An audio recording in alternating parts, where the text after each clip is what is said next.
I love how they're incorporating the Mexicans into the Latino festivals, and I'm from Puebla, Mexico. So in Acatlan, we really do. We have a dance with the Tecuanes, and they come to the Manassas City Festival, and they do their beautiful dances, and I'm like, oh my goodness, I feel like I'm at home.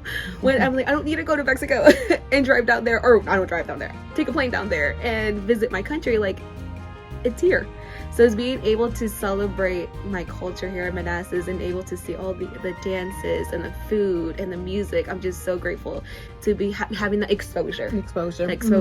Piggybacking from what Miss Diana is stating, living in Old Town Manassas, I saw that. All the festivals, and you can just go around the corner in the pavilion, and seeing it how when it first started it was small, and then every year it got bigger. And then it gets bigger, and then it gets bigger, and then it gets bigger.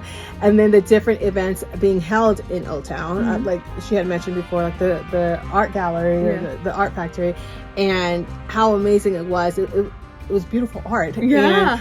And just to see the different people coming in and being just taken in of the art that was being presented that day, and kids that were coming in, and they're like, oh wow, what is this? And so I know that there's so many things that is happening and it's going to happen in the future, and taking that it may start small, but it's growing, and the investment that's being put into that so it can grow and do more events to calculate that exposure to others.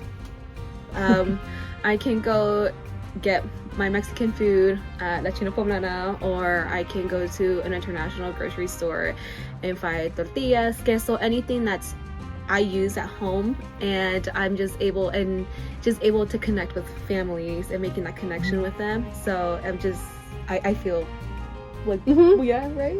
Yeah, I think when I first moved here, I didn't have the accessibility, as you mentioned. In time, it has grown, and I don't have to wait until December to go home and have my mom's pupusas. I can go to different options here, and feel like they're not going to be my mom's, but they're close enough.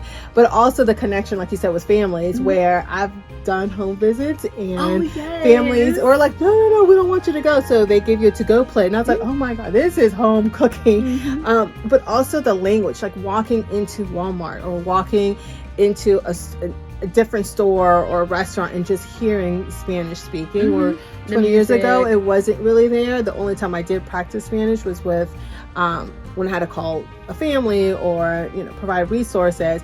But now it's just an everyday thing. You're always hearing it. You can hear it in the hallways. You can hear it going into the bank, and just seeing and hearing it feels like home.